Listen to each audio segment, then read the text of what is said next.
premier contact entre la délégation de la France insoumise conduite par M. Jean-Luc Mélenchon, accompagné de parlementaires et de membres de son parti, et celle de PASTEF les Patriotes, conduite par moi-même, et avec tout le bureau politique, les parlementaires et quelques ministres membres du parti. Nous sommes très heureux d'accueillir M. Mélenchon au Sénégal. C'est un vœu qui vient de se réaliser. À plusieurs reprises, nous avions projeté d'avoir cette rencontre à Dakar ou à Paris pour mieux approfondir nos relations naissantes d'alors, qui jusque-là s'étaient matérialisées par la tenue d'appels téléphoniques, de réunions téléphoniques, mais lesquelles réunions nous avaient permis de voir, d'établir à quel point il y avait convergence entre nos deux mouvements politiques, particulièrement en ce qui concerne les relations entre l'Europe et l'Afrique, entre l'Europe et le Sénégal et entre la France et le Sénégal.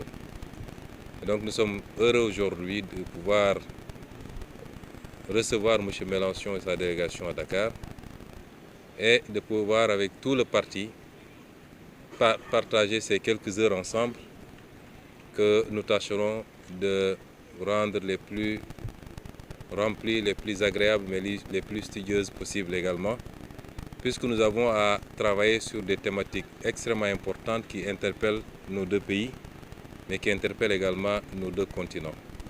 Je voudrais également remercier M. Mélenchon et l'ensemble de sa délégation pour leur soutien sans faille, constant, durant tout le temps qu'a duré la persécution contre notre parti politique, contre nos militants et contre moi-même.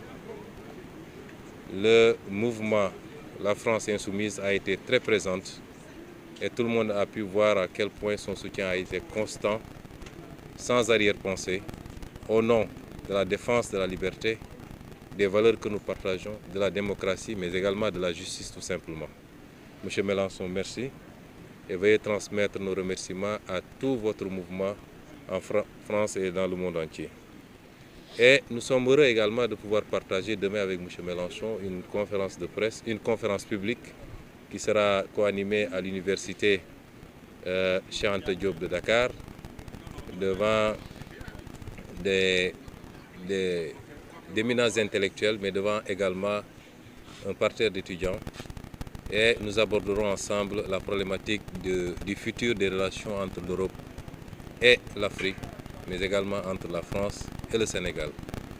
Je veux simplement préciser que nous accueillons la délégation de France Insoumise en tant que mouvement politique et nous les accueillons nous en tant que parti politique.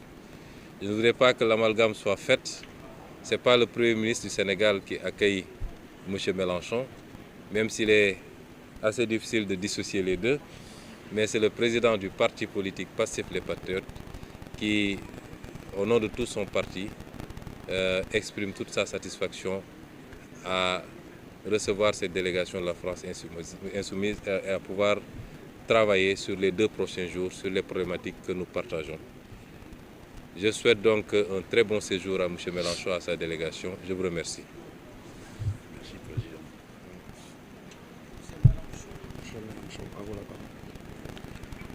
Merci, Monsieur le Président du PASTEF, cher Ousmane Sonko.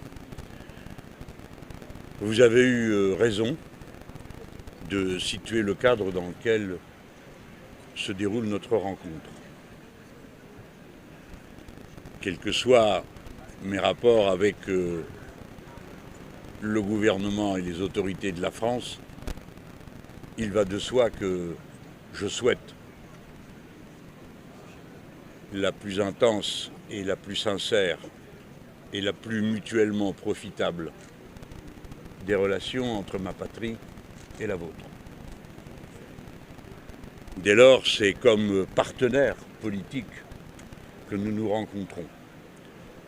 Et partenaire ne veut pas dire identique, je préfère libérer tout de suite l'éventuelle discussion.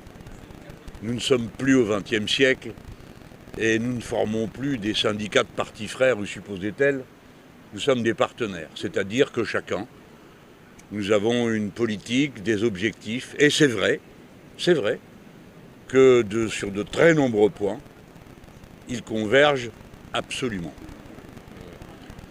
Sur le rapport qui existe entre la souveraineté du peuple, l'indépendance et la liberté, nous sommes en absolue convergence de vues.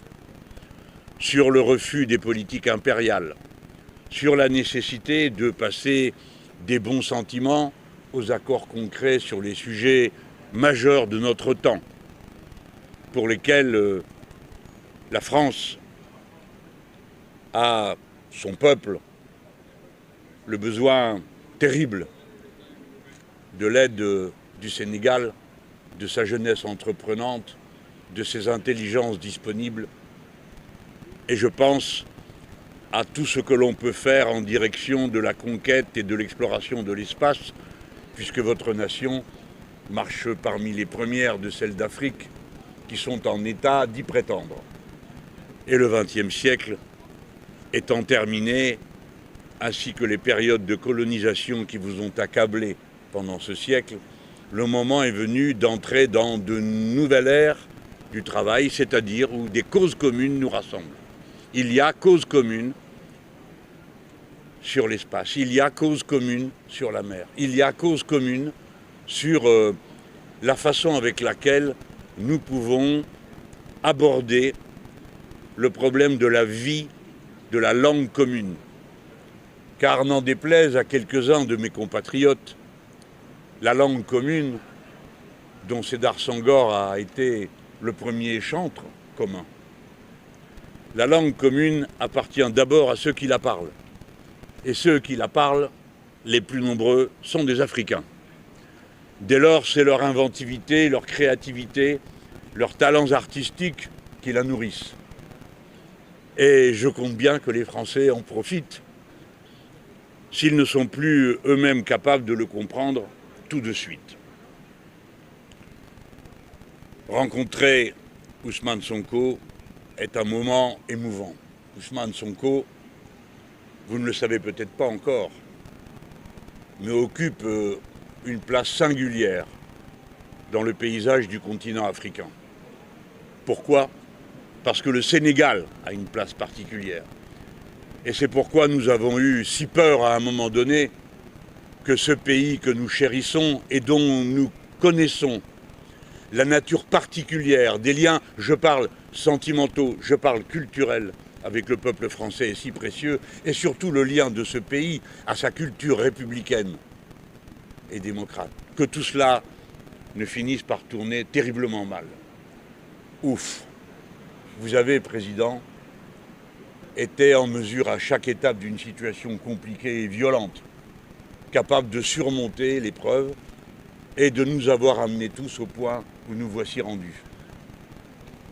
Un Sénégal démocratique, attaché à ses tâches, se présente, tend la main au reste de l'humanité. Et quel soulagement ça a été de vous voir, Président, vous qu'on avait tellement insulté, tellement accablé, tellement accusé de tout, mais de vous voir vivant et de vous voir dirigeant les affaires de l'État. Après le reste, j'en suis sûr, se fera sur la base de l'enthousiasme qui vous a amené jusque-là. Une révolution citoyenne a eu lieu au Sénégal et elle s'est terminée d'une façon démocratique par une élection qui a ouvert un tout nouvel horizon à la patrie commune des Sénégalais. Je dis Ousmane Sonko occupe une place particulière sur le continent africain parce que, mesdames et messieurs, toute l'Afrique vous regarde. Et j'en ai eu le témoignage avec les diasporas. Je ne dis pas la diaspora sénégalaise dans les rues de Paris. Les diasporas africaines qui toutes sont venues me féliciter de venir à votre rencontre. Je crois que vous incarnez tout ça. C'est beaucoup d'attentes, j'imagine. Comme vous avez dit tout à l'heure, vous m'avez rassuré en disant moi je suis un optimiste en toute situation. Mais je vois à quel poids cela peut représenter sur les épaules de celui qui a à le porter. L'Afrique regarde de ce côté-ci et disons les choses comme elles sont. Parce que le peuple sénégalais, comme tous les autres peuples d'Afrique, veut contrôler son futur et qu'en se mettant en mouvement, il a réussi à y parvenir par une forme démocratique, par un vote, par une élection sans aucun doute sur son résultat, acquis dès le premier tour, c'est dire la force de l'impulsion qui a été mise en œuvre ici. Toute chose à méditer dans nos pays, et je n'en dirai pas davantage puisque demain, vous me faites l'honneur, Monsieur le Président du parti et par ailleurs Premier ministre du Sénégal, d'une conférence commune, ce qui sera pour moi une première dans ma vie de militant. Et je sais qu'on va rencontrer la jeunesse et les intellectuels sénégalais qui sont au premier rang des intellectuels de la langue commune. Voilà pourquoi c'est depuis le premier moment où j'ai posé le pied sur la terre d'Afrique, ici au Sénégal, avec ma délégation, que je peux vous dire que je ressens un bonheur profond, intense, à vivre ce que